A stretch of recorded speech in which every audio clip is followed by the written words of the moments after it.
I was debating on if I wanted to go live or do a recorded video or just type up a bunch of stats, which only probably half of y'all would read. But in the end, I was like, let me just record a video. That way I could like edit it, make sure it stays short, it's not too long. I don't go off about 700 other things, but I'm trying to keep this about just the black on black crime stats that people love to bring up every time anybody argues about if somebody should be killed or if people shouldn't protest or whatever other stupid arguments people come up with about whatever reason they want to throw in black on black crime. So here's the thing. We did this on a Negro Please show a couple weeks ago. We talked about stats. We brought up black on black crime amongst other like violent crime stats and who commits what crimes the most, which is the dumbest argument that anybody would make about anything. But since people keep bringing it up, here was FBI crime stats in the U.S. and this was for the year 2013. You can look up FBI crime stats and they're about the same, give or take a few numbers here and there, a few percentage points. Actual numbers vary by maybe a couple hundred people, which when you're talking about 300 million people in this country, a couple hundred is very minute. It has shifted like 1 or 2 percentage points, so it's fairly irrelevant. So here's the thing. You have all these stats, right? And that's what I'm looking at. I got them right in front of me. You have the race of the victim, and we're just going to compare white and black. You have the total number of victims. Then you have who was the offender, meaning who was the murderer, who killed these people. Okay? Now here's the thing that keeps getting thrown up. A white cop kills a black man. He doesn't go to jail. He doesn't even go to trial. He's not even charged in most cases.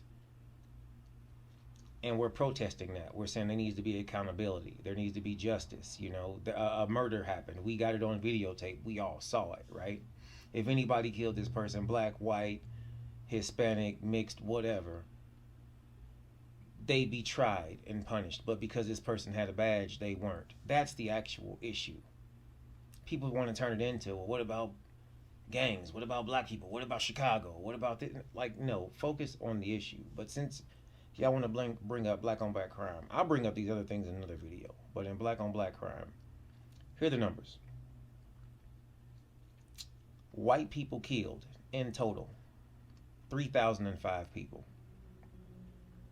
Of those 3,005 white people who were killed, 2,509 of the murderers were white people.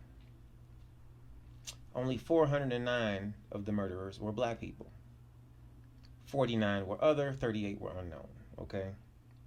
That means white people killed 2,500 other white people, 2,509 white people. Now, of black people, the number of black people that were killed were 2,491.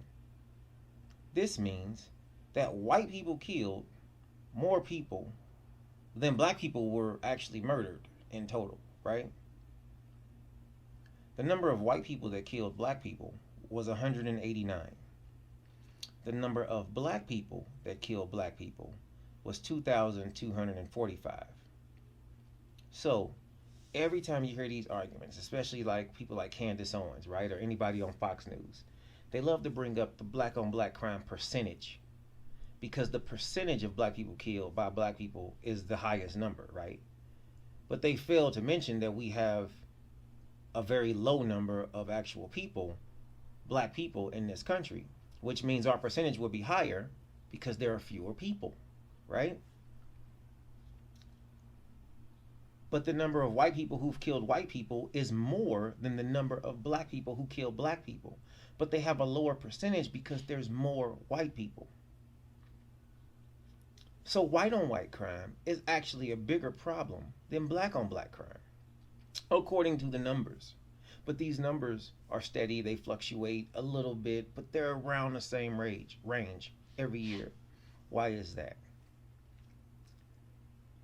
Black people will always kill black people. White people will always kill white people. The same with Hispanic people. The same reason that violent crimes amongst our peers happen amongst our peers, because we're more likely to commit violent acts of passion, violent acts of crime with people who we are in close proximity to.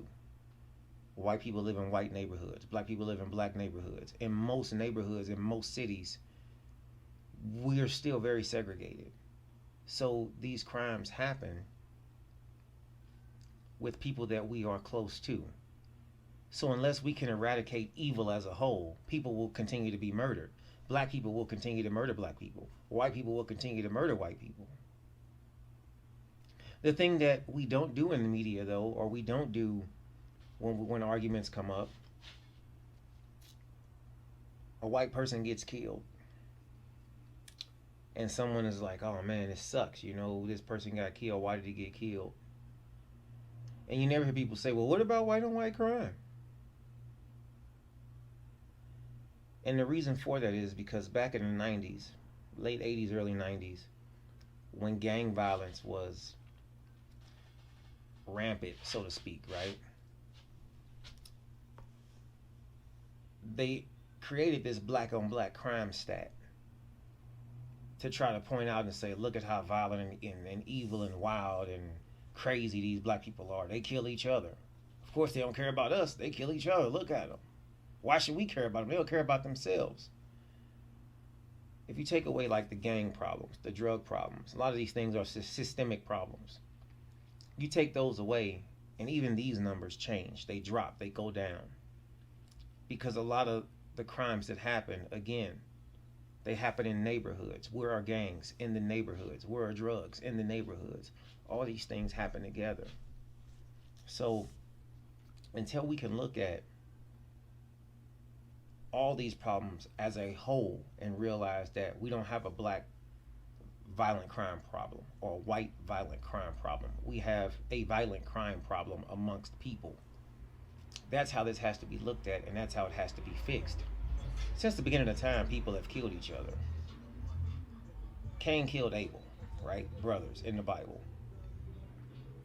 Go back not even, that many thousands of years ago. Go back 10 years, this has been happening. Go back 100 years, this has been happening. 500 years, crime is going to happen. People are going to commit crimes. Evil is going to happen. We're not asking to eliminate all the evil from the earth. We're asking for justice. That's the reason that the police and that a justice system is supposed to be there in this country, because we know evil won't go away. People will do evil things, and those people have to be held accountable for the evil things that they do. The reason for the riots, the reason for the protests, the reason for the people who are in the streets upset is because there's injustice. If you can't get that at this point, it's because you don't want to get it. There's not going to be a swift end to all of this. It's not like somebody's just going to snap their fingers and boom, this never happens again. We know that a policeman is going to kill someone in the future. It's going to happen. I know that. Everybody knows that. What we want, though, is when that happens, for that policeman to be held accountable. If it's a justified shooting, fine, that's what it is. Sucks. Nobody wants to see anybody lose their life. But if it's not justified, if you have a cop shooting a guy in the back 5 times and he says, oh, I thought he had a gun, and then we find out we didn't have a gun, he needs to be held accountable for that. When you have the police doing drive-bys on Tamir Rice, a little kid playing in the park, toy gun, some lady called the police on him. Policeman rose up, starts shooting before he even gets out the car. No trial, no jail time. This dude is still walking the streets. You have, I can't remember his name. I want to say it's Jamal Crawford. His last name was Crawford, the guy that was in the Walmart. He bought a BB gun in Walmart, which sells BB guns in an open carry state. Somebody called the police. The police come in with an M16 or AR-15 or whatever kind of rifle. Crawford doesn't even, He don't even know what's happening. He gets shot. No charges filed. It's not about it being a white cop killing a black guy, although that's what we constantly keep saying. That's not what it's about, though. What it's about is an injustice has happened. This cop killed somebody he shouldn't. And nothing happened. There's no penalty for that. We can't keep excusing that. That's why people are upset. That's why people are mad.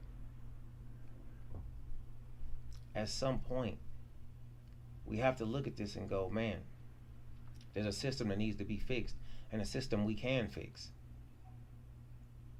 How do we undo 100, 500 years of racial injustice? It's not going to happen overnight.